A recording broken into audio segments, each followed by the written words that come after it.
Hi, I'm Jill Schlesinger, host of Better Off, and today on the podcast, we are talking about how you can meet 100 people. Networking is out, meeting 100 people, that's in. Not every single person is going to be helpful to you right away, and that's okay. Understand that. So if somebody says no to you, don't despair. You met a person who could come back in your life in ways that you cannot foresee. You cannot foresee it.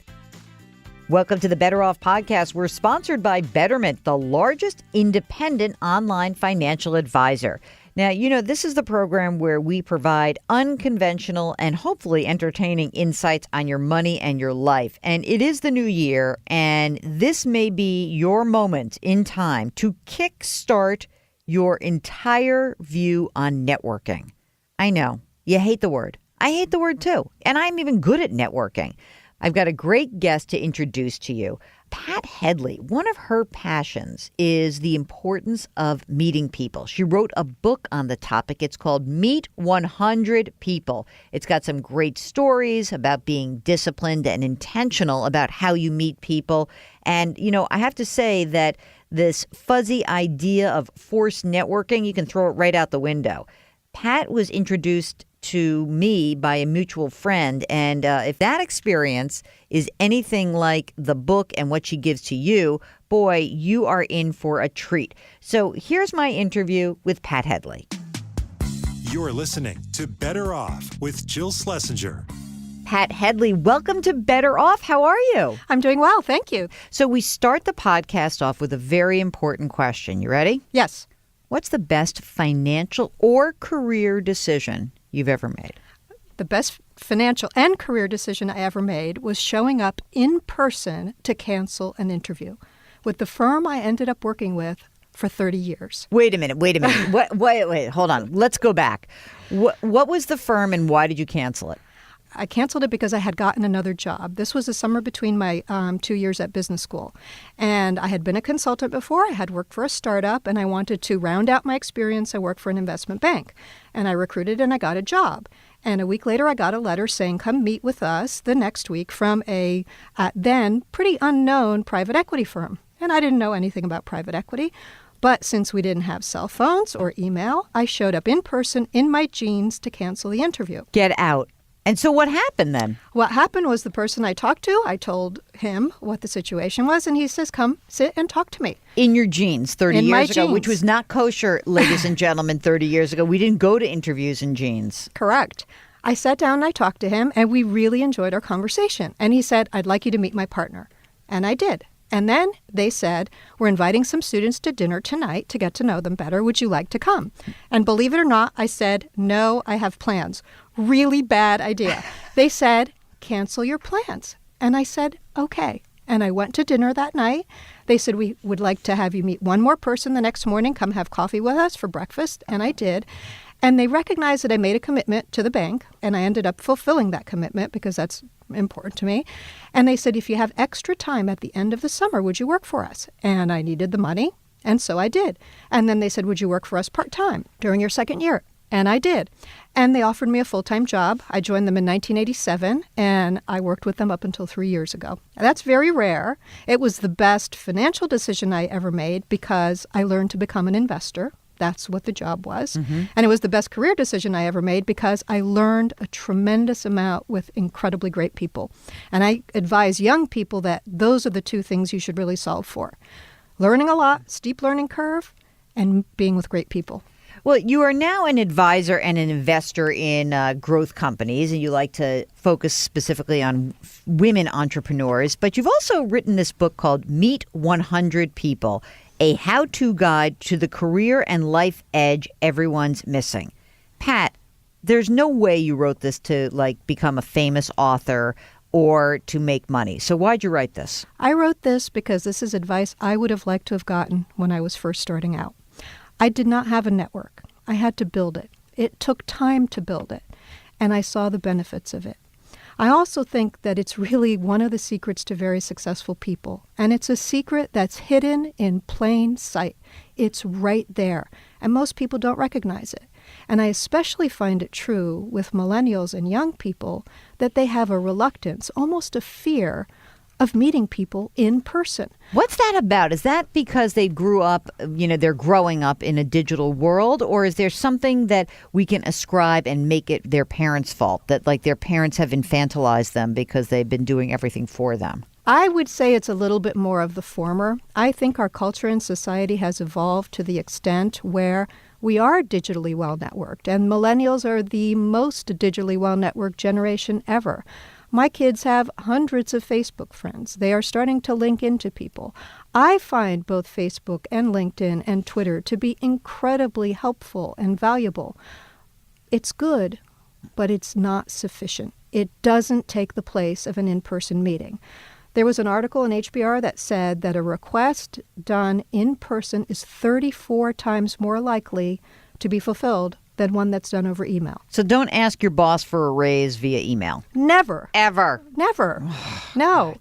As a matter of fact, if you have a request for someone, it's better to do it in person. I also found that with young people, they get very nervous about getting jobs. And there is pressure to go through the process of job interviewing. And I would say to those parents of children who are going through that, because they also share their concern, that you have to reframe a job search and think of it more as meeting people. And if you think of it that way, what you're doing is you're learning. You're getting advice. You're getting information. You're becoming more confident. And a job will result. If you meet 100 people and you're looking for a job, you will get a job. I mean, it will happen. But you have to go through the process of doing that. So let's talk about the process. So I think that you're talking about millennials, but I also think there's plenty of older workers who are just not quite comfortable doing this. And so for you old farts out there like me, you can walk us through both stages. Because the funny thing is that I always, people will say to me like, oh, you're naturally an extrovert. Of course, this is easy for you. And it is. Okay. So I get that.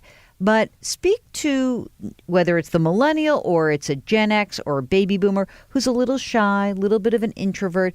Where to start? Sure. And I totally understand this because I am an introvert. And I think coming from me, it probably comes across a little bit differently. I understand those feelings. I understand the reluctance. But I've also become self-aware, and I know that what drives me is curiosity. I love to learn. So my natural reluctance and slight fear is overcome by the fact that I know I'm going to get something that really excites me at the other end of meeting people.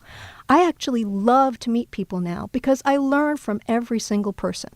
Everybody knows something that I don't know. And the only way I get to increasing my own knowledge and expertise is by talking to people and meeting people. Do you have a standard set of questions that you rely on when you're meeting with someone new? My goal is to learn about the other person. So if I can ask questions that are in the theme of, how did you get to where you are? What do you enjoy about your job? What are the lessons you've learned? What is the advice you would give to me? And then, and this is the important part, and then really listen to the answers, I'm going to benefit and learn. And anyone will benefit and learn from that experience, whether you're just starting out or whether you were like me 3 years ago, where I left the job that I had been at for 30 years and I had to recreate my network. So let's get back to you're a shy millennial, you're a shy Gen Xer.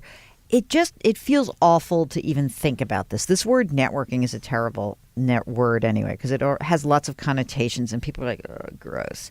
And you say, let your natural curiosity guide you. But how do you balance that? You may be very curious, but you're scared. How do you get over the hump of the fear? Sure. And let's talk about what these young people or older people are afraid of, because I will get to the core of it. They are afraid that it's hard, that they don't know how to do it, that they will be rejected, that people will say no. Those three things in particular. First of all, it's hard if nobody's really explained how to do it to you. People tell you to network. Nobody tells you how. The second, it's hard. It's not that hard. It's actually much easier than you think. It seems overwhelming, and my title is a little intimidating, meet 100 people. But you know what? You start with one.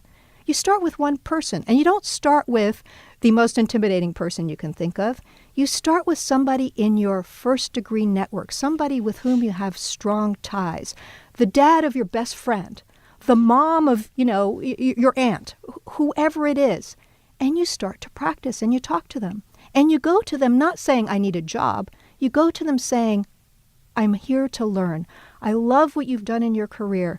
Tell me about it. And it requires some work because you have to go in prepared. It's no longer, I mean, when we were coming up 30 years ago, it wasn't so easy to find out what exactly all these people were. We knew what their titles were, but we didn't know what they had done. I didn't know. Let me speak for myself. I didn't know what people did.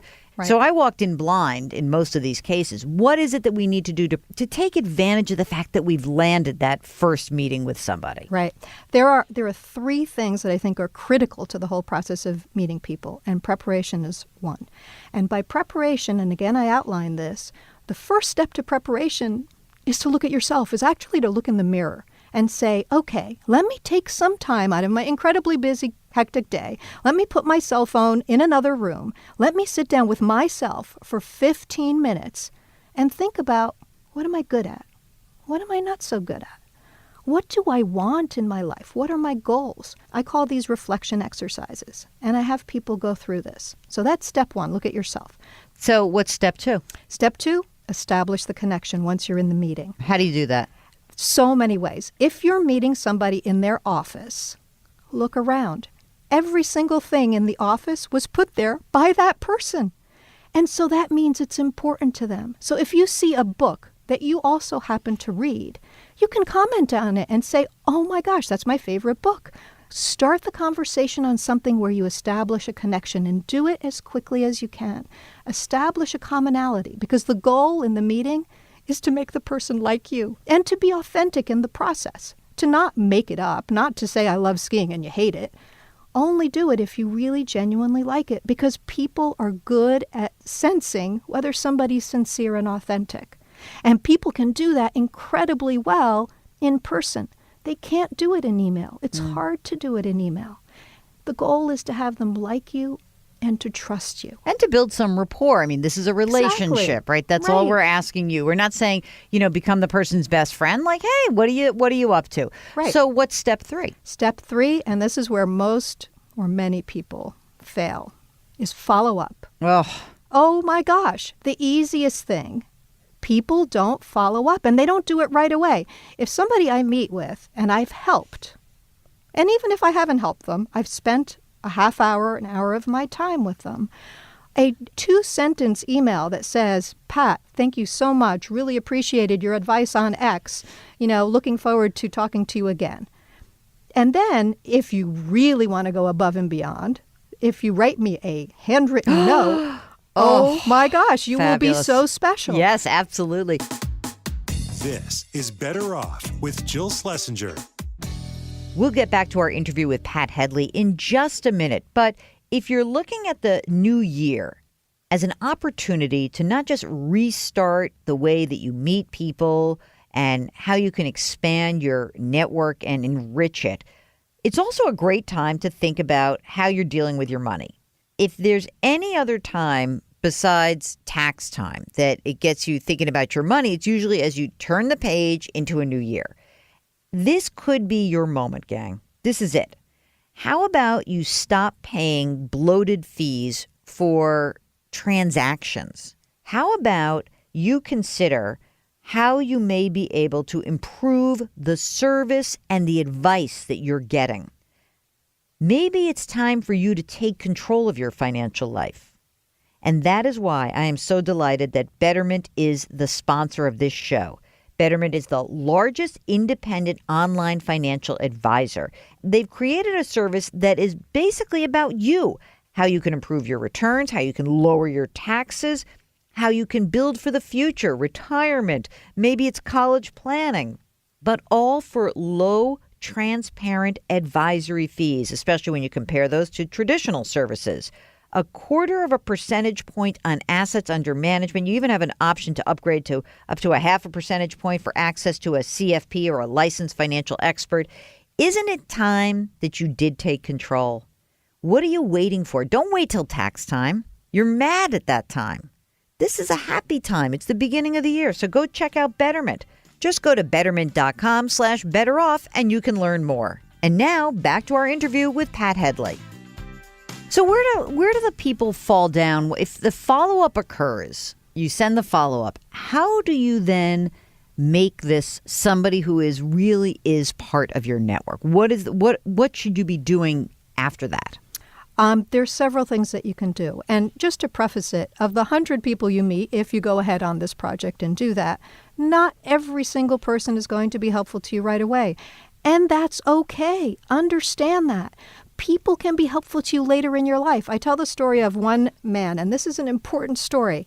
He gave me one of my first rejections when I was recruiting for jobs. He called me. We had a great interview. I really liked him. He called me up and he said, Pat, you're not moving forward. And we talked a little bit and I hung up the phone. He did it in such a nice way that I didn't feel badly about it. What do you know? 2 years later, he's the banker presenting to my company. I'm on the other side of the table. After that, he comes to me for career advice when I was in a position where I was able to help him with that. And since then, in the last 3 years, he introduced me to a company. We both invested. It was a great opportunity. This is a man who said no to me. So if somebody says no to you, don't despair. You met a person who could come back in your life in ways that you cannot foresee. You cannot foresee it. So that's the serendipity piece. What else can you do? If you are looking for a job and you're meeting people as part of informational meetings and perhaps interviews, tell them what happened next. When you land a job, go back to all those people and say, thank you so much for having spent time with me. I ended up working for X company and I'd love to stay in touch. Let's kind of play this out. So you're meeting these people. Let's pretend it's more of the job search part of it, right? Because, Sure. The labor market is doing well. People are going to start looking for jobs. It's going to be the new year and everyone's going to be like, let's go, right? Yep. You and I have a meeting. Let's just make it. It's January 15th. We have a meeting. It's a great meeting. You're the boss. I've met you. I follow up. Thank you. Now, when do I bug you again? Well, if I haven't given you any information and I said I would, then it's fine to follow up a week later and say, I just wanted to check in and see how things were going.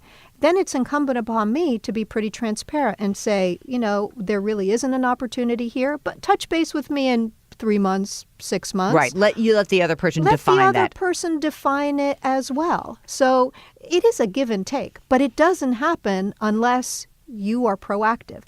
This is the one thing that I really don't like young people saying. I don't want to send them a note because I don't want to bother them. You are not bothering people by sending a follow-up note. You are not bothering them by asking them a question. You shouldn't send them, 10 emails within a week, okay? There are limits to that. But one, email and saying, I just thought I'd check back in. Mm-hmm. That's okay. You know what? It's funny. Part of my life was spent selling. And a lot of this is soft selling skills, which are taught to you when you learn how to sell. Right. But all of a sudden, selling became sort of a bad thing in this current iteration of business. Like no one wants to raise his hand and say, or her hand and say, I'm a salesperson with pride. And I think that's actually a shame because I think the skills you learn as a salesperson are the skills that will really carry you through so much of your life. These are simple guidelines, and they are related to sales. And I will argue, and I do in my book, that a large percent of us will participate in the gig economy. We will be freelancers. I mean, I think there's a prediction that says that in the year 2020, nearly 50% of people will be working for themselves on their own. If you do not know how to market yourself and your skills, you're going to starve. It's going to be much harder. You need to be able to get out there and do this. And I agree with you. At the very beginning of this, you said networking is kind of like a term that doesn't have the right connotations. And as I was writing the book, I was thinking, I wish there were another word for this. What I am talking about is building relationships, establishing connections. And I think it's accessible, joyful, and life-affirming. That is not what people think about when they think of networking. And yet it can be that. I so passionately believe that this is what networking really is. It's about building relationships. And even if I got my job right away, I didn't have to interview much, and I'm in my job and I'm like super smart and successful, I would argue you have to network. And even if you're not looking for a job, you have to network. You have to meet people within your firm. You have to meet peers similar to you outside your firm. And you have to meet people who are very different than you are to become smarter and more aware. You have to be the journalist of your life. And the only way to do that is by talking to people. Last couple of questions here. You have like a fancy pedigree, right? You went to Dartmouth, which it's all right. It's okay if you want to be in the woods in New Hampshire or whatever. They're beautiful woods. They are beautiful. Okay. You went to Dartmouth. You went to Harvard Business School. Yes. Those created networks for you. Yes. Right? Natural networks. Yes. There are some people who would say one of the big reasons to go to these expensive schools, not just for the education, is because of the network. Do you think that that's still the case today? I do. Yeah, I do think that, any club you join, any company you join, any camp you go to, all provides you the opportunity to meet people within those organizations. But if you're UConn or SUNY, you could also build a network right there. Absolutely. And there are incredibly successful people that go to every different college in the United States. It is up to you to leverage it. And I think if you go with the mindset of, I'm going to meet the people and I'm going to leverage that network, you can do incredibly well. It doesn't matter really where you go. It matters much more how proactive you are about meeting people. Okay, so before we let you go, Pat Headley, the author of Meet 100 People, a how-to guide to the career and life edge everyone's missing, we have a bookend question. Remember I said to you, what was the best financial career decision? And you said showing up in jeans, canceling an interview, and then ultimately working for this firm for 30 years. What's the worst? The worst is, I would have to say, a mistake of omission. Uh-oh. So it's what I didn't do as opposed to what I did do. There were several times where I have looked at companies and analyzed them and had a conviction that I knew would happen. And I didn't execute on it. And I beat myself about it today. So my advice for anyone is, if you have a conviction and if you've done a lot of research, oh my God, just go for it. Even if it's just a small investment, whatever it is, you have to do it because, you can't look backwards. I have to get over the fact that I feel badly about that and move on because, opportunities will come in the future as well. But for me, it's more of, I wish I had done that. You mean like that little thing? Oh, remember that guy, Mark Zuckerberg? He wanted that thing called... No, it wasn't like that. But I think that's good. I think it's good not to have regrets. I also think it's good to take yourself off the hook for not doing something or doing something stupid because we all do stupid things. That seems reasonable to me. It's all about learning. And as you said, at least do it, even if it's a small bit, to say, I did it, it worked, it didn't work, and then you learn something from the experience. Pat Headley, thank you so much for joining us. Oh, thank you so very much for having me. You're listening to Better Off with Jill Schlesinger. It's time for the listener question of the week. Remember, you've got 2 chances to come on the air with us. We do the listener question of the week after our interview, and then we also have the bonus call of the week. We drop that on Tuesdays. If you want to come on the air, it's very easy to do. Just send us an email. Ask Jill at betteroffpodcast.com. That's what Sean from Baltimore did, and he is on the line. Hi, Sean. Welcome to the show. What can I do for you? I'm expecting to have a pretty big tax refund and just curious what I should be doing with that money. Really big is about $10,000. Oh, great. Why did that happen, by the way? Because I got an electric vehicle, so there's a lot of tax credits you get with Nice. That's kind of cool. All right, great. Tell me about yourself. I'm 37, single, make about $122 a year. Mm-hmm. Have about $10,000 in cash, around $320 in various retirement accounts, and about $45,000 in brokerage accounts. Okay. How are those assets invested right now? So the cash is in cash, obviously. You've got a retirement account, got different stuff. But I'm most interested in the brokerage account. Is that filled with stocks or mutual funds or what? That's mainly stocks. What's up with that? Tell me a little bit about that. Well, Warren Buffett, you're a stock picker? No, I'm more there's a website that I follow that kind of like their philosophy of just, finding good companies and just holding on for the long term. So that's kind of what I'm doing. And I kind of just take their advice and what things that I agree with. How long have you been doing that, the individual stock picking? About 5 years. Okay. So you've done it in the middle of a bull market, so that's good. Right. Presumably you've got some gains that are embedded in that account? Yes. Okay. And in your retirement account, off the $122,000 a year, how much are you putting away into your retirement? At my company, I get a pretty nice deal where I personally put in 5%, but then my company, I get a 10.5% match. Wow. So I get that's pretty huge. So you're only putting in 5%, and that goes into a traditional tax deferred. Is that a 401k? 403B, yeah. Okay.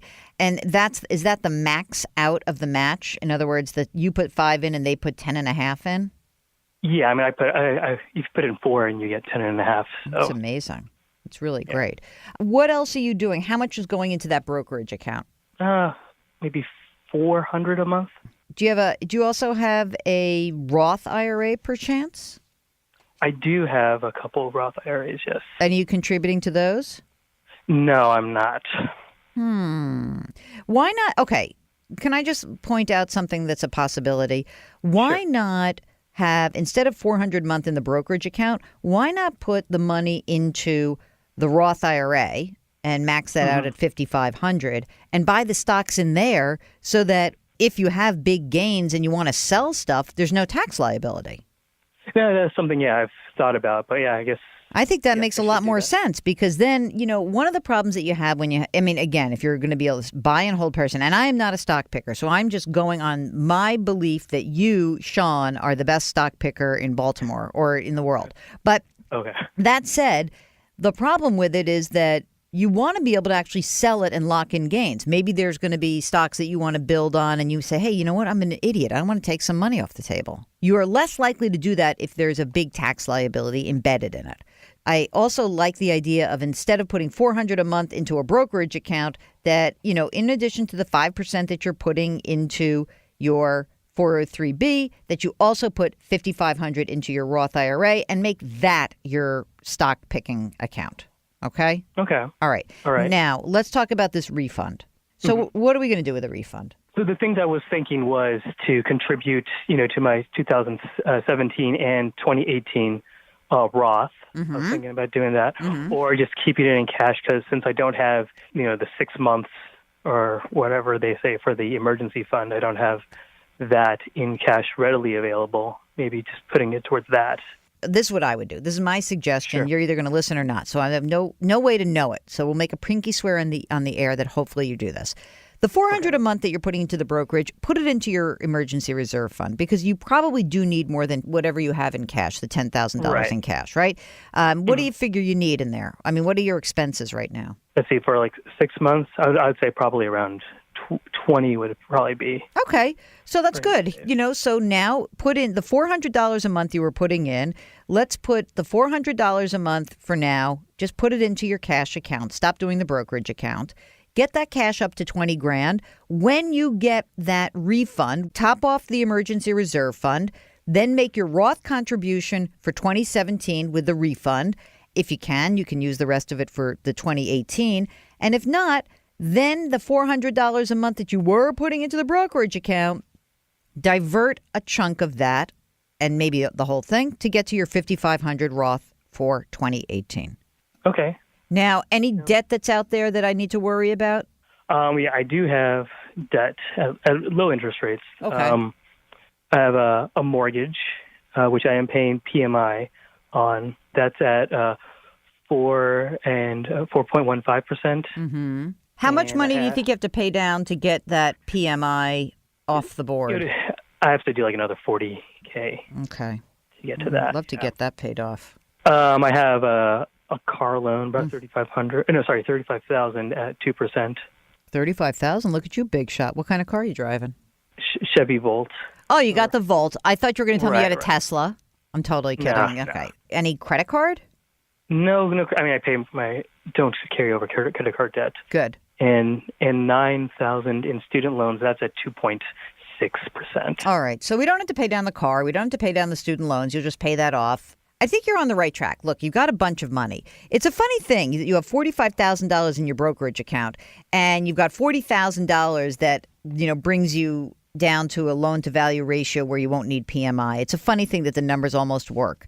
I would be much less concerned about building up that brokerage account than getting rid of my PMI, maxing out my Roth, putting money into my 403B. You may have to put a little bit more into your 403B to fit below the Roth IRA contribution limit. The Roth IRA phase out begins at $120,000. So you might want to just keep that in the back of your mind. I think you're on the right track. I just think I'm less interested in your buying individual stocks than I am in you maxing out retirement to the extent that you can, buying low-cost index funds, keeping the cost of investing really low, be efficient, and with a little bit of money, maybe in maybe in a Roth account, and I'm talking a little bit like 5%, maybe up to 10% of your total invested assets. That's what you would be your fun stock picking money, but no more than that. I guess I don't think that you need to be taking on that extra level of risk, even if it is fun for you. Okay. Let's get that Roth rocking and rolling, all right? Sure. Yeah, that makes sense. All right, man. Good luck. Don't spend that refund all in one place. Thanks for calling. All right. Thanks, Jill. Take care. Thanks again to our guest, Pat Headley. Listen to what she says. Go out and meet 100 people. And to our caller, Sean. We drop new episodes every Tuesday and Thursday. You can download the show anywhere you get your podcasts, Apple, Google Play, Stitcher, SoundCloud, or you can go to JillOnMoney.com. Our music is composed by Joel Goodman. We're distributed by Cadence 13. Mark Talercio is our executive producer, and we're sponsored by Betterment, the largest independent online financial advisor. Talk to you next week.